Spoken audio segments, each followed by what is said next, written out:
기습노트 9회입니다. 경찰의 기본 이념 봅시다. 민주주의는 대외적이건 대내적이건 다 민주주의가 이루어져야 됩니다. 경찰 내부는 물론이고요.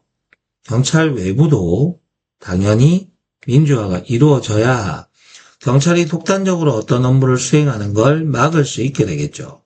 그러니까 민주주의가 만약에 시험 지문에 나올 때 경찰의 민주주의는 대내적 민주화만 요구하고 대외적 민주화는 요구하지 않는다. 그러면 다 틀린 지문이에요. 대외적, 대내적 다 요구되는 거니까 여러분들 조심해서 지문도 보셔야 됩니다.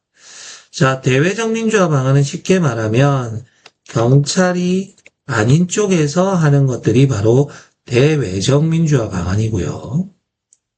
그 다음 경찰 스스로 하는 거, 경찰이 스스로 하는 것들은 대내적 민주화 방안이 되겠죠. 그래서 경찰 스스로 하는 건 대내적 민주화 방안이 되는 겁니다. 그래서 경찰이 아닌 데서 민주화를 구현해 주는 거, 우리 대표적인 게 위원회들은 여러 사람들이 모여서 의견을 모아보는 거니까 민주화 관련된 건데, 그 중에서도 국가경찰위원회는 경찰 소속이 아니라 행안부 소속이기 때문에 대외적 민주화 방안이 되는 거고요. 역시나 국민은 경찰이 아니죠. 그러니까 국민이 너네 경찰 한 일이 잘 됐나 안 됐나 한번 보자 라고 국민감사 청구제도, 이런 것들도 민주주의, 대외적 민주주의와 관련된 거죠.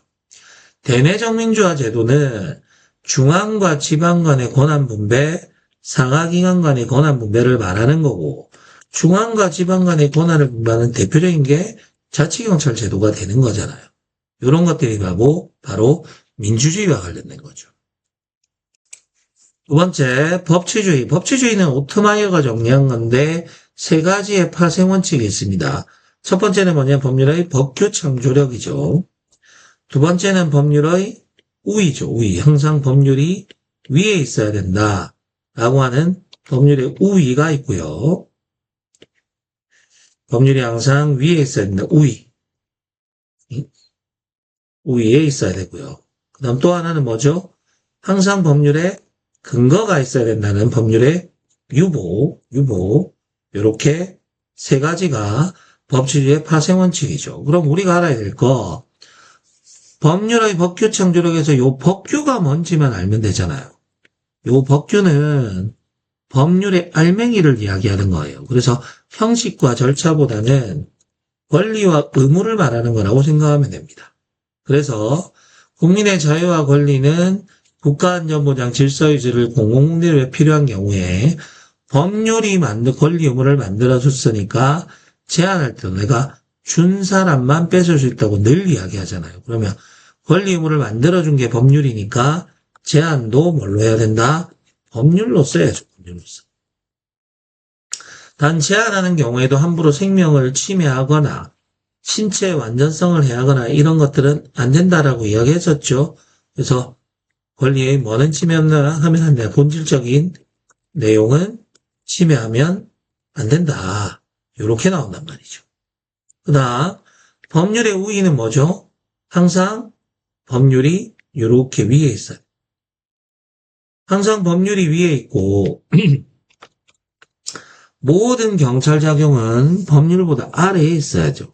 이거. 자, 모든 경찰 작용은 법률보다 아래에 있어야 됩니다. 그래서 그게 권력적 작용이건 비권력적 상관없고요. 모든 경찰 작용은 법률보다 아래에 있어야 요 그림이 완성돼야지 법률의 우위가 만들어지는 거고, 따라서 어떠한 경찰 작용도 법률보다 위로 올라가면 안 되는 거잖아요. 요게 법률 우위의 원칙입니다. 따라서 법률의 원칙은 경찰 작용은 법률을 뭐하면 안 돼? 위반하면 안 돼. 그리고 비례 원칙이 어긋나게 뭐도 하면 안 될까요? 남용하는 것도 안 됩니다. 됐죠? 위반하거나 또는 남용하는 거, 이런 것들은 안 된다. 그게 바로 법률 우위의 원칙이고, 법률 유보의 원칙은 간단하죠. 뭐가 있어야 돼? 경찰권을 발동하려면 반드시 근거가 있어야 된다는 게 바로 법률 유보의 원칙이다. 그죠? 이렇게 정리해 주시면 크게 어려운 내용들은 아니다. 그죠? 여러분들 수준에서 충분히 할 수 있는 내용들이니까 정리만 잘 하시면 될 것 같아요. 자, 인권 존중주의 봅시다. 최근에는 인권 존중주의에 대한 중요도가 높아지고 있고, 일본의 거기에 경찰법을 국가경찰과 자치경찰의 조직 및 운영에 관한 법률로 바꿔주시고요. 당연히 국자법 5조에 명확하게 인권 존중주의 규정이 존재하고 있습니다. 자꾸만 시험에서는 인권 존중주의 규정이 명문의 규정이 없다라고 나오는데 명문의 규정이 있기 때문에 조심해서 보셔야 되고요. 그 다음, 인권이 지닌 여러 가지 특성은 있겠지만 두 가지는 구별해야 됩니다. 하나는 내 인권을 최대한 보장해주면 좋겠지만 다른 사회 구성원들의 인권도 보호해야 되기 때문에 내 인권이 어느 정도는 제약될 수 있다. 왜? 다른 사람들을 위해서. 그게 바로 상호 의존성이라고 표현하는 거죠. 그 다음, 여러 가지 인간이 가지고 있는 기본권 중에 하나라도 보장이 안 되면 그 사람의 인권은 보장됐다고 볼 수는 없죠. 어떤 사람을 데리고 와서 우리 집에 데리고 있으면서 모든 걸 다 해줍니다. 맛있는 것도 주고, 그 다음 충분히 쉴 수 있게 돈도 줍니다. 그러나 집은 못 가. 라고 이야기하면 그 사람의 인권이 보장됐다고 볼 수는 없죠. 따라서 나눠서 보장하는 건 안 된다. 라는 게 바로 뭐다? 불가분성이 되겠죠. 그래서 이 두 가지 시험에서 바꿔서 나오니까 조심해서 보실 필요가 있고요. 그 다음에 인권의 유형을 가서 보시면 이 두 가지를 시험에 자주 내는데 보세요. 주로 사상과 양심의 자유, 참여권의 보장, 언론과 의견 표명과 언론, 집회 결사의 자유는 자기 목소리를 낼 수 있는 권리잖아요. 목소리를 낼 수 있는 권리를 말하고, 그 다음 밑에 보면 주로 의식주의 보장, 그 다음 노동조건의 보장, 교육받을 권리, 사회보장 혜택을 누릴 수 있는 권리는 말 그대로 먹고 사는 권리 말합니다. 먹고 사는 권리를 말하는 거죠.